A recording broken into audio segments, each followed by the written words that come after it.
We'll begin in Kaduna, where the State Police Command says it has arrested one Ali Shuaibu, a 60-year-old man suspected to be among inmates who escaped during the attack on the Kuje Correctional Facility in Abuja.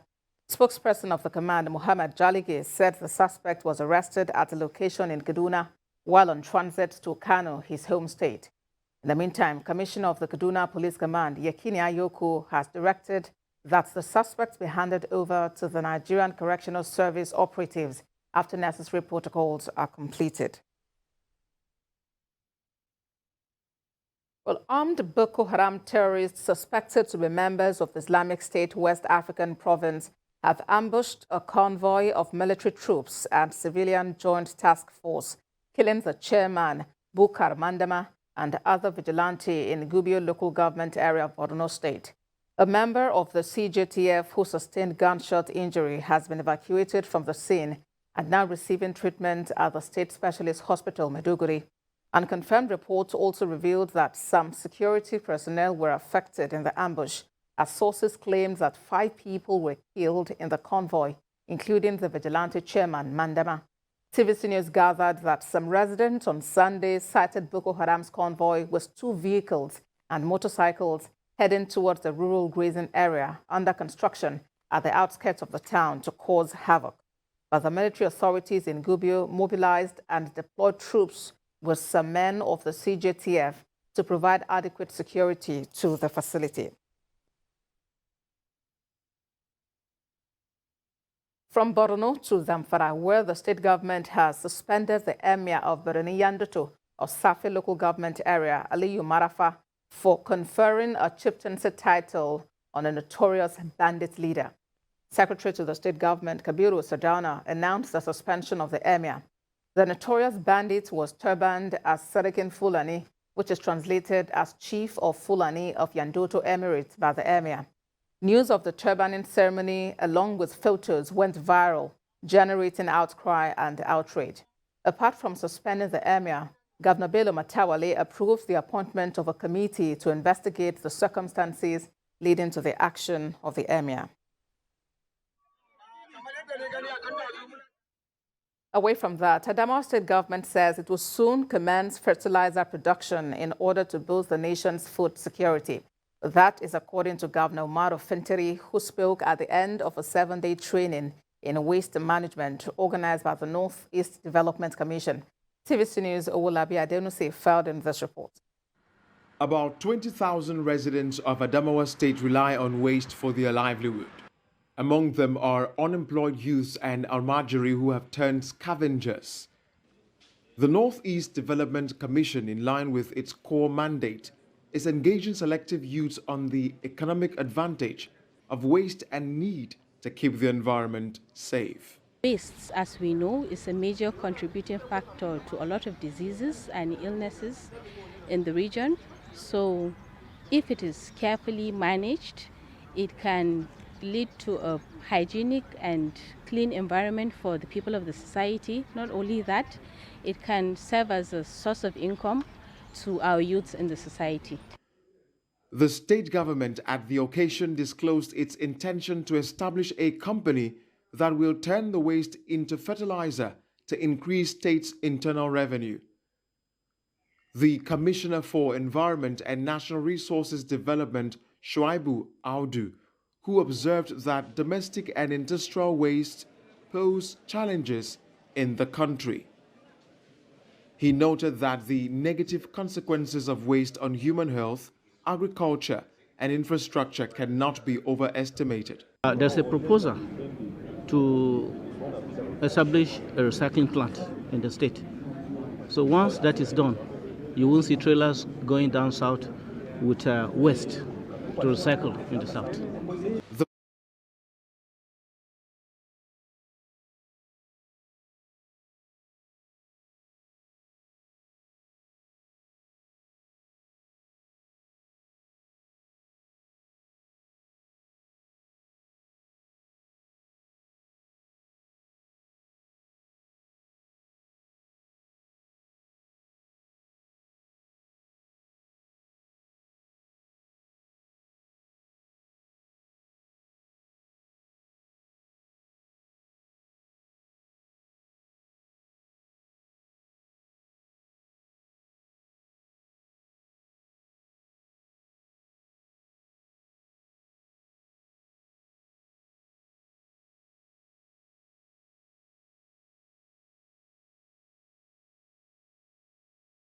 federal government says it is not relenting in its effort to lift Nigerians from poverty through its social investment programs.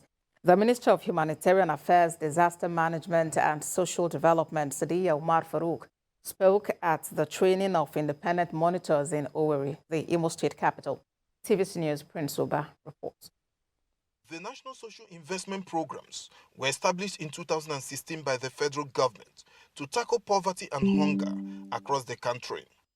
The programs focus on ensuring a more equitable distribution of resources to vulnerable populations, including children, youth, and women. The Minister of Humanitarian Affairs, Disaster Management and Social Development, who was represented at the event, urged independent monitors to help the federal government in ensuring that vulnerable Nigerians benefit from the programs. No intimidation of beneficiaries by an independent monitor will be accepted by the ministry. Any independent monitor found intimidating or harassing a beneficiary will be taken off the program immediately. We inform that we have officials of the EFCC and DSS working with us on this program, and those found culpable will be handed over to the relevant authorities. Don't put self into whatever they're going to do. It is a humanitarian work. Like the name implies, like I said, a humanitarian work, you have to be a humanitarian then to do a humanitarian work. You're not doing it for benefit, for so much benefit for yourself or for your family members or for your friends. You're doing it with a God-given mind to help people living with difficult circumstances, people like this physically challenged and the poorest of the poor. For the independent monitors, it is time to put in their best to ensure that the poorest of the poor benefit maximally from the programs. We are expected to put in our best to monitor, to coordinate, and as well to report to the federal ministry through the device that we are just being given and the application that is being installed in it. I must say that is a very wonderful work they did. I'll make sure everything is put in place. I'll make sure all these programs set in place to help the people are properly implemented. Because most times people just get the money and relent and relax and not put in work and work hard. The ministry presented engagement letters and tablets to the independent monitors as working tools to monitor the programs. Prince Oba, TVC News, Owerri. Let's talk politics now. We're barely 2 days after the Osun State governorship election. Yiaga Africa is appealing to President Muhammadu Buhari to ensure he appoints persons with impeccable character, devoid of political alignment, to replace retired resident electoral commissioners and those that will be retiring soon from the commission. The group made the appeal in Osogbo on its observation before, during, and after the Osun State governorship election. At the same time, a non-governmental organization is appealing to the Osun State governor-elect, Ademola Adeleke, to strengthen and concentrate more efforts on the implementation of Osun women policy and youth agenda. The program officer of the organization, Veronica Ene Onoja, said women's turnout was very impressive compared to the 2018 election due to the professionalism conducted by the Independent National Electoral Commission. Because the official result falls within the estimated range, candidates, parties, and voters should have confidence that the official result for Osun 2022 gubernatorial elections reflects the ballot cast at the polling unit on Saturday, 16th July 2022. In conclusion, Yiaga Africa commends the people of Osun for their resilience and commitment to non-violent elections. We encourage the voters to sustain their participation in the electoral process beyond the elections by holding political parties and candidates accountable for their campaign promises. Yiaga Africa calls on INEC to audit the newly created polling units and ensure equitable distribution of voters to the polling units. The incoming government should be responsive to women's and youth's priorities. We urge the next administration to sustain and consolidate efforts on the implementation of the Osun Women Policy and the youth agenda during his time in office. Notably is the appointment of more women and youth in the next government cabinet and an affirmation to 35% inclusion, signed by the incoming governor. This program has helped us a lot. It has helped us so well in gathering for information during this gubernatorial election that just concluded. And we want this kind of opportunity to continue to come to us through our partners. Because without communication or information, nobody can live. So I appreciate you. Thank you very much. For more on the aftermath of the Osun State governorship election, let's speak with the Director General, Center for Credible Leadership at Citizens Awareness, Nwambo Gabriel, who joined us live via Zoom from Abuja. Well, you were an observer that recently concluded Osun State governorship election. What's your assessment of the process? Thank you so much for having me. Good evening. Osun was an election that the hype was so high. The early warning signals that we had in our pre-election assessment and opinion polls showed that there were likely to be violence and that cult groups were bringing in small and light arms into Osun State. And we also had credible information that the vote buying for Osun State governorship election was also going to be high. So most of the organizations that were accredited by INEC raised alarm, and I'm sure this is why we were able to have elections that were fairly in tune, in line, that was consistent with the provisions of the Electoral Act 2022 as amended and the relevant electoral laws. So our general assessment for Osun is that the election was credible, it was transparent, it was free, it was fair. But then there was a massive vote buying, just like we saw in the state. But all the same, the election was generally peaceful and was conducted by INEC in line with the requisite law.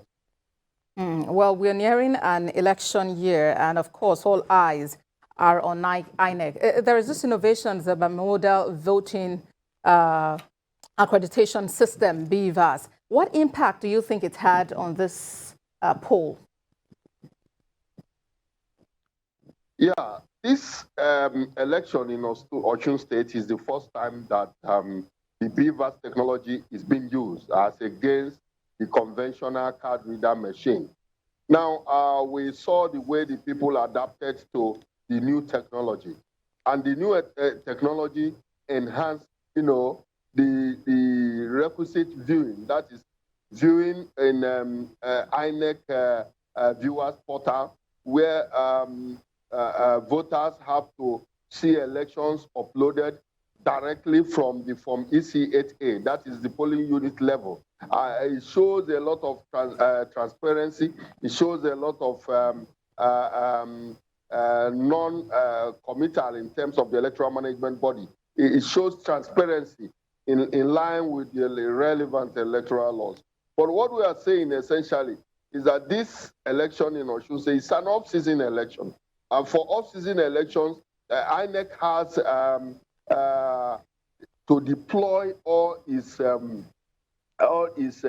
machinery, all its staff to ensure that the elections are transparent and credible. But when it is general elections, INEC is likely to be more stretched, in terms of manpower, in terms of the technology required, in terms of off-season election might not be very correct to say we are using the off-season election to judge or adjudge the 2023 election, which is conducted simultaneously across the country.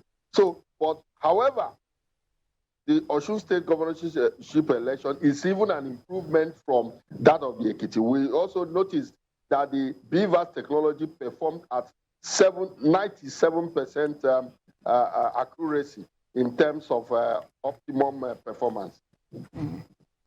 All right, Dr. Gabriel, you have mentioned your concerns at this time. And but then if we may look at Anambra, look at Ekiti, and then look at Osun, how ready, how prepared would you say INEC is for the 2023 general election?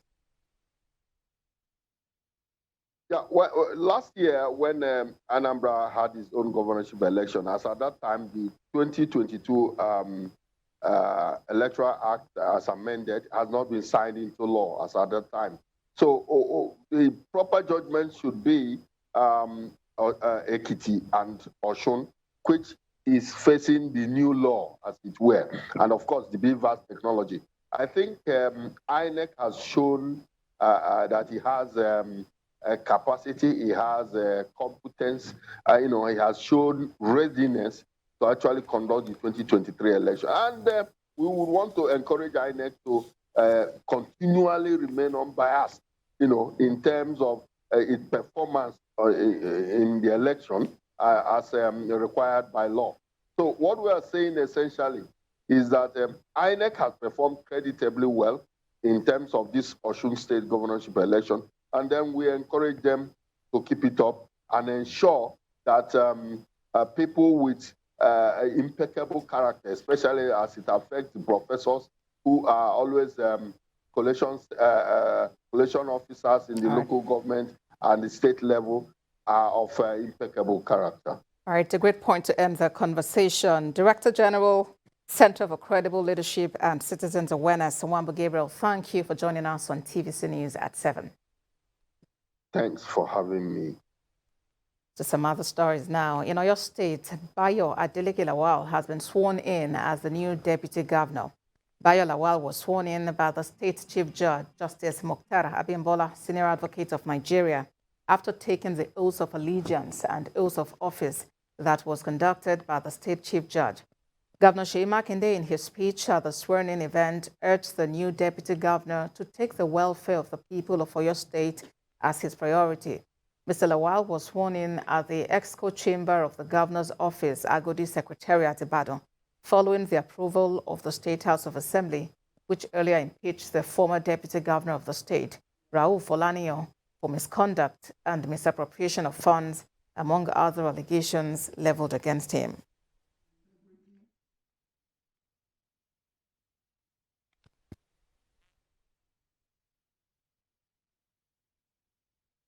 Now, Nigeria's entertainment industry has suffered a blow as two notable figures passed on within 24 hours.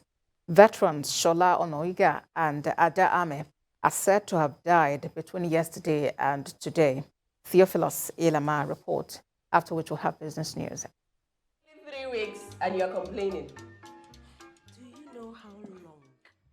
Ada Ame was born on the 15th of May 1974, spent more than 2 decades in the Nigerian movie industry, and was most notable for her character as Anita in the 1996 movie titled Domitila, and as Imo Johnson in the award-winning Nigerian television series titled The Johnsons.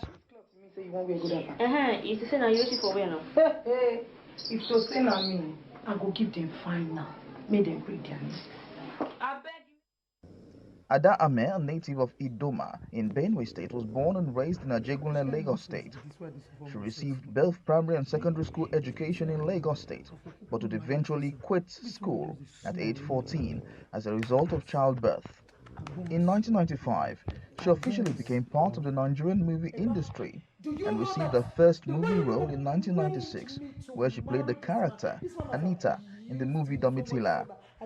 Ada Ame also featured in the Nigerian TV series titled The Johnsons, which also became a successful project that received awards. You are my parents. You are his uncle. I cannot hide it. The actor lost her daughter in October 2020, an incident that took a lot from the vibrant and charming actor. She's said to have died after collapsing in Warri on Sunday at the age of 48. If you keep a deaf ear, you don't care what the next person is saying. You won't have hypertension. You won't have problem. At all. I don't know if you understand. At all. You will not have any problem at all. And Chief, Shola Onoiga was famed for her role as Iriti in the defunct television sitcom Checkmate. She also acted as one of the wives in the arrested Fuji House of Commotion, a Nigerian sitcom produced and directed by Amaka Igwe, where she was called Iriti and also known as a kitchen practical. The show was a spin-off of 1990's great show Checkmate.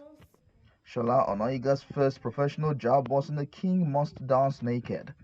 According to reports, she was admitted to the ICU unit at the Lagos State University Teaching Hospital 2 weeks ago.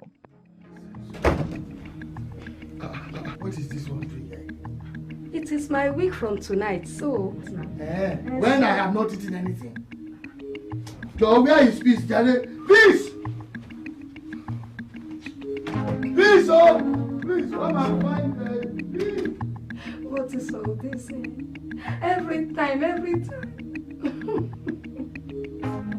Oh, what is all this?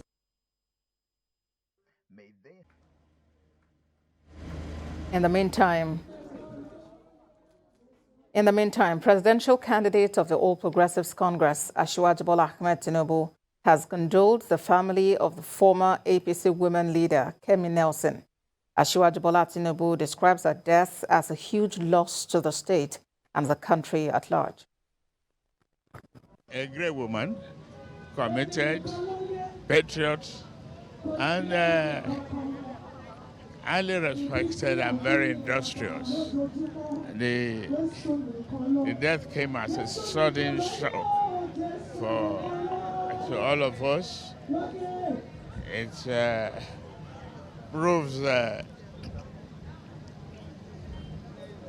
life worthy of living.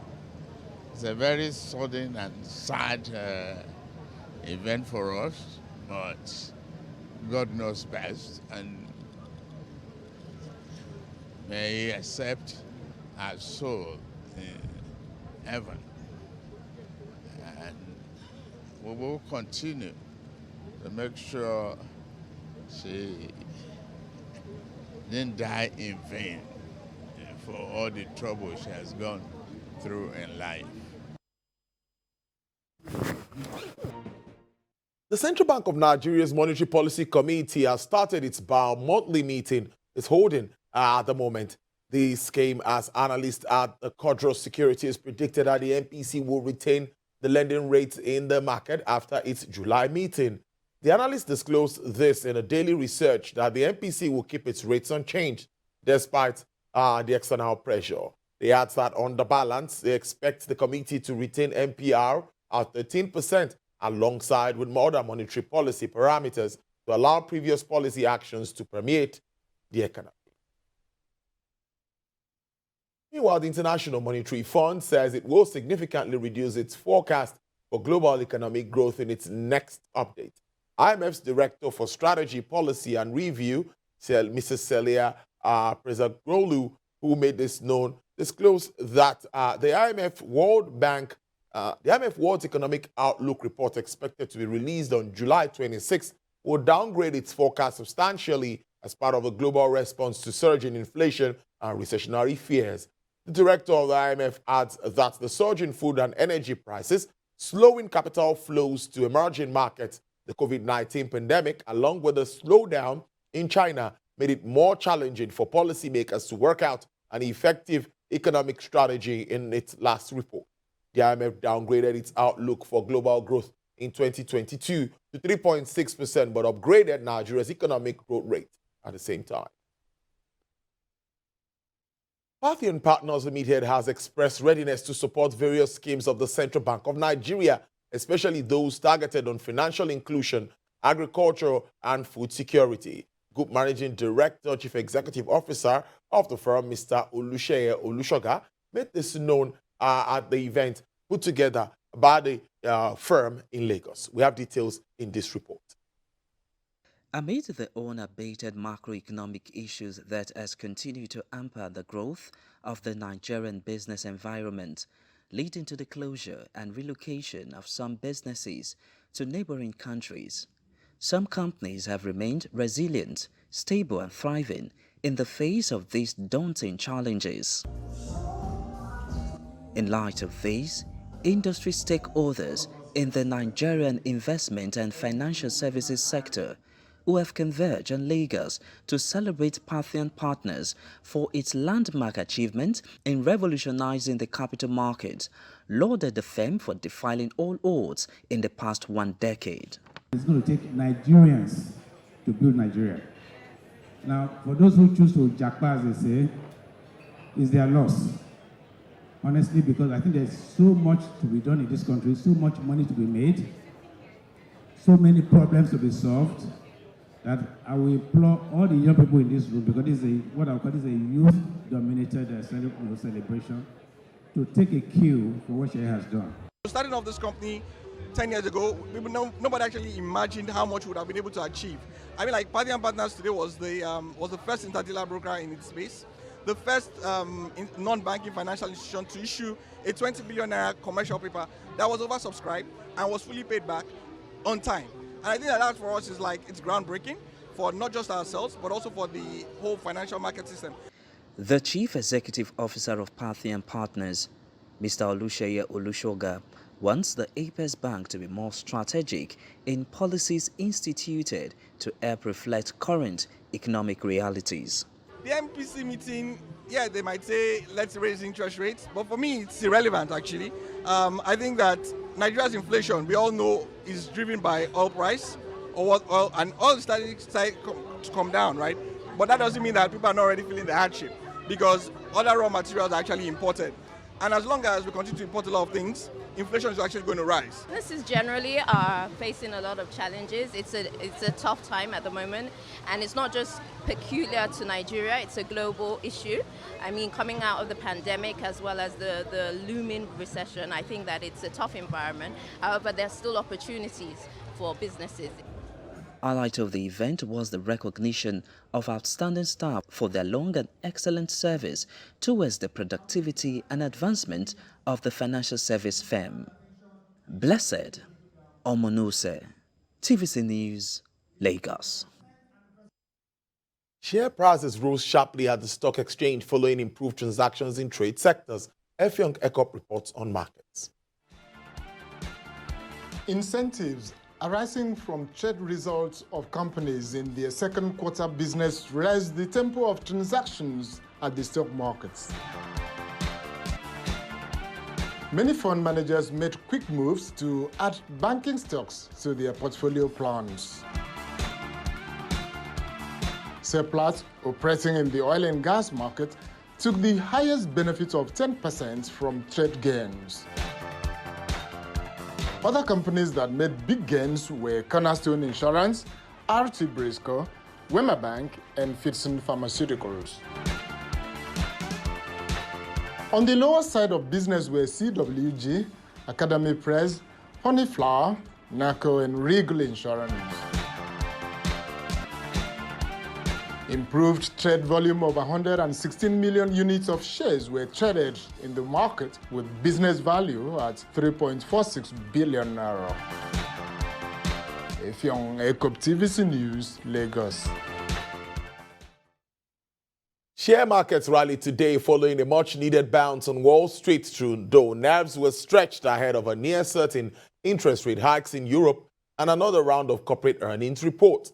But markets are also hanging on details of an anti-fragmentation tool intended to ease pressure on borrowing costs for the union's most indebted members. Investors found some relief in Friday's rally on Wall Street, and MSCI's broadest index of Asian Pacific shares outside Japan added 1.4%, having shed 3.5% last week. Japan's Nikkei was closed for a holiday, but futures traded 27,130 compared to a cash close of 26,788, while South Korea gained 1.7%. Chinese blue chips at 1%, though Shanghai announced more district-wide coronavirus testing. S&P 500 futures edged up 0.4%, Nasdaq futures fell 0.7%, Eurostock 50 futures rose 0.6%, and FTSE futures 0.4%. Oil prices on international market extended gains today, propped up by a weaker dollar and tight supplies that offset concerns about recession and the prospect of widespread COVID-19 lockdowns in China, again reducing fuel demand. U.S. West Texas Intermediate crude recorded a price surge of 2.83% to sell at $100.30 per barrel. Brent sells at $104.20 per barrel, registering an upward price margin of 3.02%.